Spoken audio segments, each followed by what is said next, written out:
Hello everybody, welcome to Market Masterclass on this Thursday, the 8th of June, and we're sliding east along the Yangtze River to a major centre. In fact, it's got by far the biggest inland port in the whole of China. It's one of the biggest inland ports in the world, and we're looking at the thriving, very thriving city of Nanjing, which is the capital of Jiangsu province.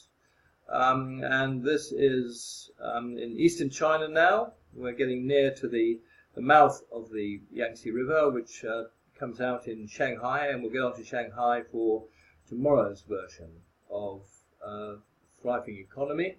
But right now we're in Nanjing. It's got a population of about 8.3 million people. The greater metropolitan area covers actually 6,600 kilometers. And it's the heartland of the lower Yangtze River Basin. It's the second largest city after Shanghai in eastern China. It's a major center of culture, education, research particularly, which is thriving, politics, economics, transport, networking, and tourism. It's been an ancient city, one of the most ancient cities for hundreds and hundreds and hundreds of years. One of the world's largest inland ports, as I mentioned before. UN gave it the Habitat Scroll of Honor some years ago. One of the top three of China's for doing research as a research center. It used to be long ago focusing on textiles, minting, coins, of course, printing and shipbuilding.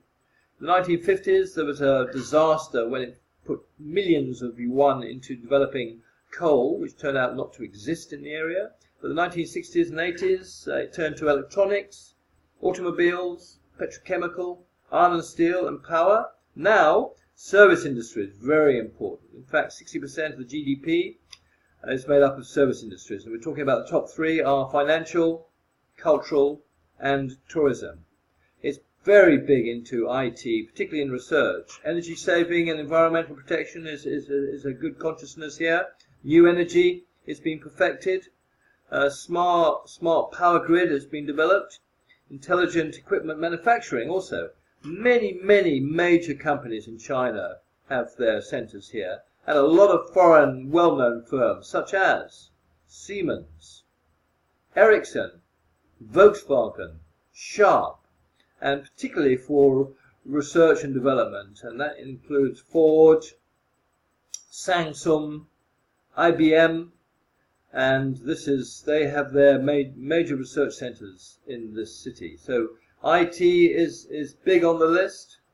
It has three major industrial zones for high tech and industrial development. The Yangtze River itself has 5 bridges across it and 2 tunnels. The road network is very extensive. We're talking about 60 plus state and provincial highways, of which 8 expressways and 4 national highways, 17 railway stations in Nanjing. The port, as I said, a major port, the largest container port along the Yangtze River, and you're talking about annual cargo of 192 million tons in 2012. The port actually covers an area of 98 kilometers long. It has 64 berths, 16 for boats over 10,000 tons and ships of 100,000 tons that offload towards Shanghai can get into these ports once they've partly offloaded. It's the largest container port, by far the biggest on the Yangtze. You've got 6 public ports and 3 industrial ports. And just for its other international connections, it's twinned with 19 major cities all over the world. In terms of R&D for local firms, that's a big one too. We're talking about electronic firms, electronic technology, information technology, computer software, biotechnology, pharmaceutical technology, and new material technology. So a thriving economy, a thriving commerce, and thriving industry.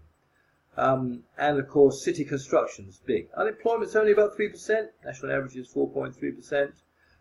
It's the 12th largest GDP producing city in China. And in terms of overall competence, it's rated to be the 6th in China, and if you include Hong Kong and Taiwan, it's still 8th in overall competence. So a thriving mega economy on the Yangtze River. That's Nanjing, the capital of Jiangsu province. I hope you found that useful and interesting. Bye for now.